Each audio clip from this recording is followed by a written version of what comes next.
Hello guys, જય માતાજી, good evening.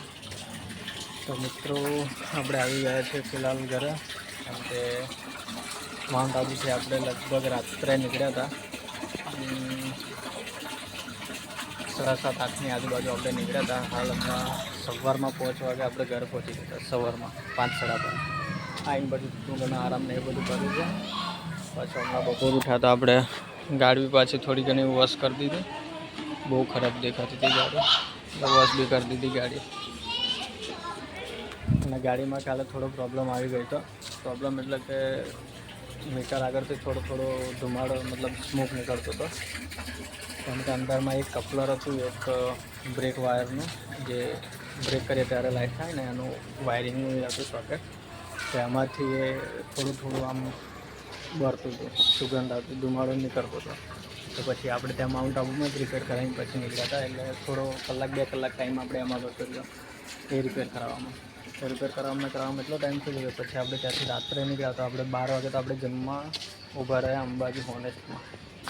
ત્યાં આપણે જમીને પછી આપણે નીકળ્યા. ધીરે પછી રસ્તામાં વરસાદ બી બહુ મળ્યો આપણને. તો ધીરે કરીને આપણે 5-5:30 તો આપણે આવી ગયા. પછી આવીને પછી આરામ કરે. પછી સવારમાં પાછું હમણાં એક નવું બુકિંગ આવ્યું છે જવાનું છે અમદાવાદ એરપોર્ટ. કારણ કે હજુ ઉજાગરોને બધું કમ્પ્લીટ પૂરું થઈ ગયું. થાકબાક કંઈ છે નહીં, ઊંઘ કમ્પ્લીટ પૂરી થઈ ગઈ છે આપણી. અને ગાડી બી પ્રોપર કમ્પ્લીટ વોશ છે. અને આ ગાડી આપણે પાછી ઓફિસ પર આજે મૂકી દેવાની છે. અને આપણી જે 4261 છે એ લઈને જવાનું છે. અને આ ગાડી આપણે પાછી મૂકી દેવાની છે.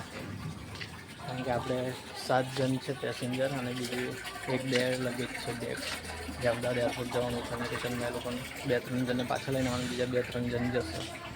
એ રીતનું કંઈ પ્લાનિંગ છે. એટલે હમણાં લગભગ 7-7:30 ગાડી લગાવવાની છે.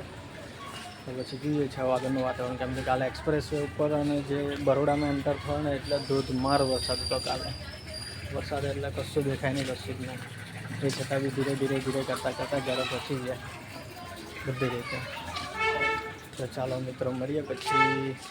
જોઈએ છે આમ બી ચાલુ ગાડીમાં આપણે બહુ શૂટ નહીં કરતા, બહુ ને એટલે જરીક બી શૂટ નહીં કરતા. આપણે જે જગ્યા પર જવાનું હોય એ જગ્યા પર જઈને જ આપણે વિડીયો શૂટ કરીએ. બાકી ચાલુ ગાડીમાં કોઈ દિવસ શૂટ નહીં કરતા. તો આપણે પાર્ટીના ઘરે જઈને 1-2 મિનિટનો વિડીયો શૂટ કરી લઈશું કે આપણે બરાબર. પછી તો આપણે ડાયરેક્ટ અમદાવાદ એરપોર્ટ જઈએ. તો મળીએ મિત્રો પછી સીધા આપણે